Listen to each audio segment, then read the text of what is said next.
Welcome back to all my returning subscribers and new subscribers. Today we're going to be making country style pork ribs, but we're going to make them on a smoker. So to get started, I've already washed my country style ribs earlier, and always remember to let your meat come to room temperature as well. And so what I'm going to do is pat both sides dry, and then I'm going to coat it with mustard. Now, don't be afraid of mustard. It's the reason why we use mustard is for a binder, and mustard contains vinegar, which is going to help break the meat down, and it's going to actually make it more tender. You're not going to taste the mustard once you cook the meat. The taste will be completely gone. So we're going to use mustard generously, and then we're going to coat the meat entirely with our mustard. Now, when I'm done coating my meat, I'm going to use a Cajun seasoning, and I also have a garlic and herb seasoning that I showed you earlier. That's what's going to go on here. And I'm also going to make a brown sugar glaze to put on our meat. So the first thing I'm going to do is I'm going to season generously with our Cajun seasoning. And then I'm going to use our garlic and herb seasoning.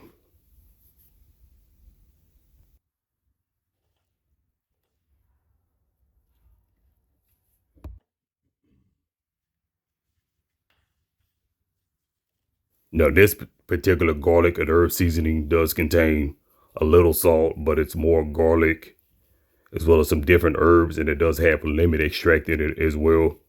And that's going to further help break our meat down and make everything more tender. Next, I'm going to place my meat on my smoker I already have ready. And then we're going to check on this in the next 30 minutes. And then we're going to use our glazing to coat our meat with. And I'm going to show you how we make this glazing. It's very simple.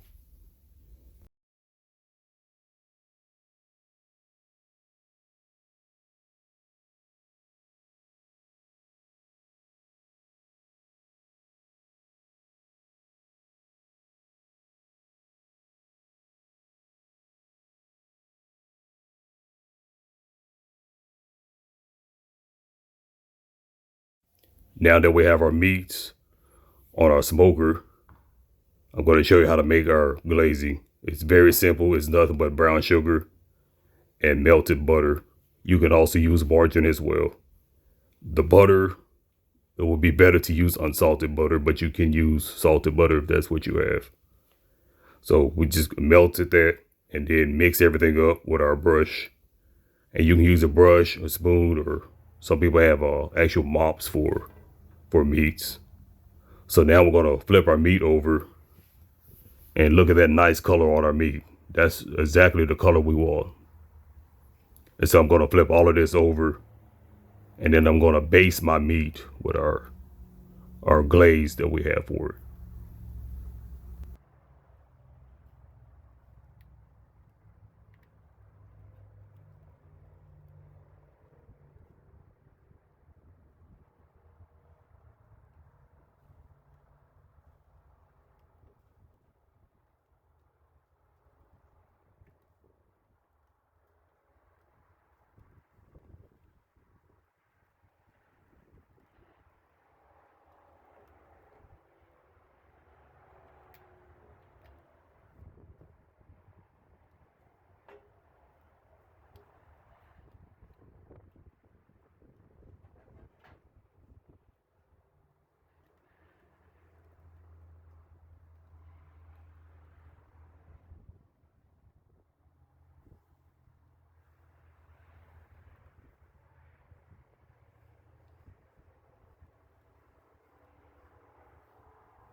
So now that we have our meat glazed, we turn it over on the other side.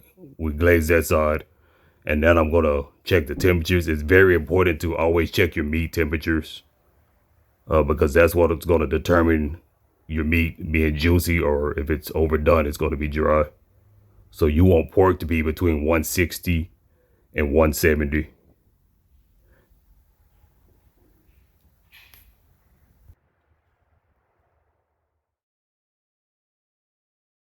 We're going to do one more check on our meat because this should be about ready to pull off. And when I pull it off, I'm going to wrap it in some foil to keep everything juicy, and that's going to keep our meat moist and where our juices can redistribute in our meat, to go ahead and make sure that everything is done correctly.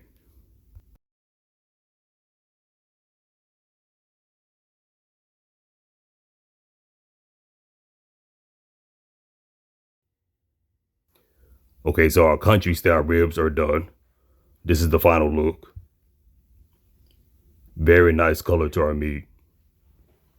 And now, so what I'm going to do now is I'm just going to wrap everything with foil, and that's going to keep the heat trapped in, and it's also going to make it moist where we let our juices redistribute in our meat.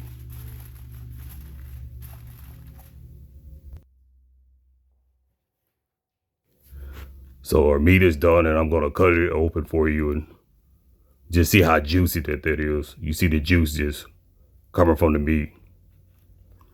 And now you can pair this up with your favorite vegetables, side dish, potatoes. You could also shred it up and make tacos or whatever you want. So like and subscribe and leave me a comment.